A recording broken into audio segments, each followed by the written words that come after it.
اعوذ باللہ من الشیطان الرجیم بسم اللہ الرحمن الرحیم۔ ماہ مقدس محرم الحرام اسلامی سال کا پہلا اور عظیم مہینہ ہے۔ اس ماہ مقدس کو اسلام کی آمد سے قبل بھی انتہائی قدر و منزلت سے دیکھا جاتا تھا اور اس میں برائیوں کے ارتکاب سے بچا جاتا تھا، اور اسلام کی آمد سے قبل یہود و نصارہ اس ماہ مقدس کے اندر روزے رکھا کرتے تھے اور بالخصوص یوم عاشورہ کا روزہ رکھا کرتے تھے۔ اسلام کی جب آمد ہوئی تو اسلام نے اس مہینے کی عظمت کو برقرار رکھا، بلکہ اس کی عظمت میں مزید اضافہ فرما دیا، اور اس کی عظمت کو ویسے تو بہت رتبے حاصل ہیں، لیکن اس ماہ مقدس کو جو خاص عظمت حاصل ہوئی وہ نواسہ رسول، جگر گوشہ بطول امام حسین رضی اللہ تعالی عنہ، آپ کی اور آپ کے اہل و عیال کی اسلام کی خاطر، اسلام کی سربلندی کی خاطر جو قربانی تھی، اس قربانی کی وجہ سے اس ماہ مقدس کو مزید عظمت و عزت حاصل ہو گئی۔ معزز سامعین کرام، اس ماہ مقدس کو جیسے عظمتیں حاصل ہیں، اسی طرح اس ماہ مقدس کا 10واں دن یعنی 10 محرم الحرام، جس کو یوم عاشورہ کہا جاتا ہے، اس کو بھی بہت سی عظمتیں حاصل ہیں۔ اب اس میں باقی بھی نیک اعمال کیے جا سکتے ہیں، لیکن 4 ایسے خصوصی اعمال ہیں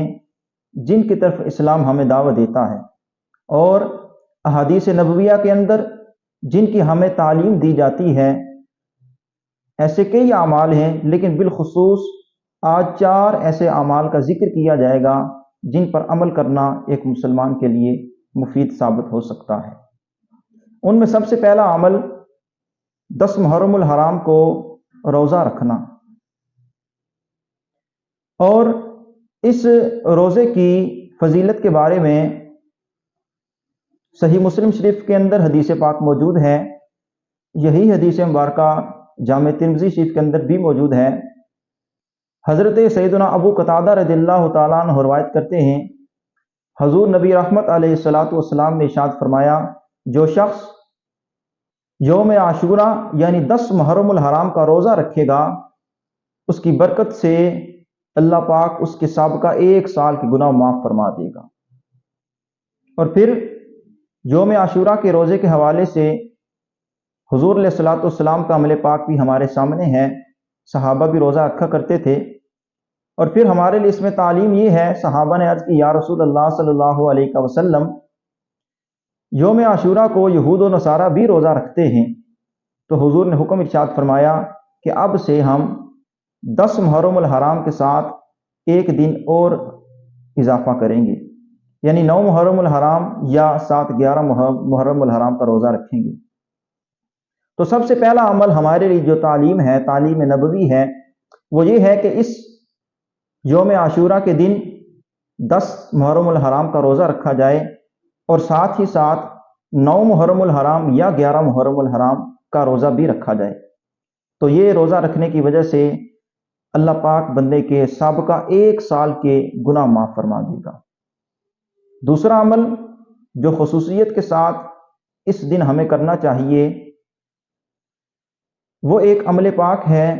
عصمت سرما لگانا۔ عصمت سرما آنکھوں میں لگانا، یہ سرما لگانا حضور نبی پاک علیہ الصلوۃ والسلام کی سنت مبارکہ بھی ہے۔ حضور یہی سرما استعمال فرمایا کرتے تھے، اور اس کے بارے میں حدیث پاک شعب الایمان کے اندر موجود ہے۔ حضور نبی رحمت علیہ الصلوۃ والسلام نے ارشاد فرمایا، جو بندہ یوم عاشورہ کو اپنی آنکھوں میں عصمت سرما لگائے گا تو اس کی برکت سے پورا سال اس کی آنکھوں میں درد یا تکلیف کبھی نہیں ہوگی۔ تو یہ بھی ایک عظمت ہے کہ اس کی وجہ سے انسان اپنی آنکھوں کی حفاظت کر سکتا ہے۔ تیسرا عمل پاک جو اس دن کی خصوصیت میں شامل ہے، اس بات کو تفسیر روح البیان کے اندر علامہ اسماعیل حقی علیہ الرحمہ انہوں نے بھی لکھا، اور عظیم مفسر قرآن، مفسر شہیر، حکیم الامت حضرت مفتی احمد یار خان نعیمی رحمۃ اللہ تعالی علیہ، آپ نے بھی اپنی کتاب اسلامی زندگی اس کے اندر یہ بات نقل کی ہے۔ آپ فرماتے ہیں کہ یوم عاشورہ کو انسان کو غسل کرنا چاہیے، یعنی اس دن کے اندر اہتمام سے غسل کیا جائے کہ جو بندہ اس دن غسل کرے گا اس کی برکت سے سارا سال وہ بیماری سے محفوظ رہے گا۔ اس کی وجہ یہ ہے کہ اس دن کے اندر آب زمزم کی تاثیر تمام پانی میں پہنچا دی جاتی ہے۔ تو یہ بھی ایک ایسا عمل پاک ہے، غسل تو ویسے بھی کیا جاتا ہے لیکن جب اہتمام کے ساتھ اس دن غسل کیا جائے گا تو اس کی برکت حاصل ہوگی۔ اب چوتھا عمل پاک جو اس دن کیا جائے خصوصیت کے ساتھ، یہ بھی حدیث پاک میں ذکر کیا گیا کہ حضور نبی رحمت علیہ السلام نے ارشاد فرمایا کہ جو بندہ یوم عاشورہ کو اپنے بچوں کے رزق میں فراخی کرے گا، اپنے بچوں کو کھانا کھلائے گا، اپنے اہل و عیال پر کشادگی کرے گا، تو اس کی برکت یہ ہوگی کہ مالک کائنات پورا سال اس کے رزق میں برکتیں عطا فرمائے گا۔ اور جس طرح یہ بندہ اس دن اپنے اہل و عیال پر خرچ کرنے میں سخاوت کا مظاہرہ کرے گا، اس کی برکت سے اللہ پاک پورا سال اس کی رزق میں برکت اور سخاوت نازل فرما دے گا۔ تو یہ 4 اعمال ایسے ہیں جن پر ہمیں عمل کرنا چاہیے اور یہ ہمارے لیے مفید ہیں۔ اب کھانا پکا کر لوگوں کو کھلانا یہ بھی ایک افضل عمل ہے، تو ہمیں یہ کرنا چاہیے کہ اس دن کے اندر خصوصیت کے ساتھ کھانا پکا کر حضرت امام علی مقام حضرت امام حسین رضی اللہ تعالیٰ عنہ، آپ اور جو آپ کے رفقا ہیں جنہوں نے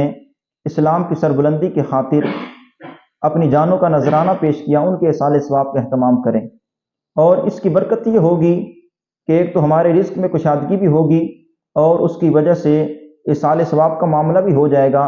اور اس کی برکت سے ان عظیم ہستیوں کی توجہ بھی ہمیں نصیب ہو جائے گی۔ تو اللہ پاک کی بارگاہ میں دعا ہے کہ مالک کائنات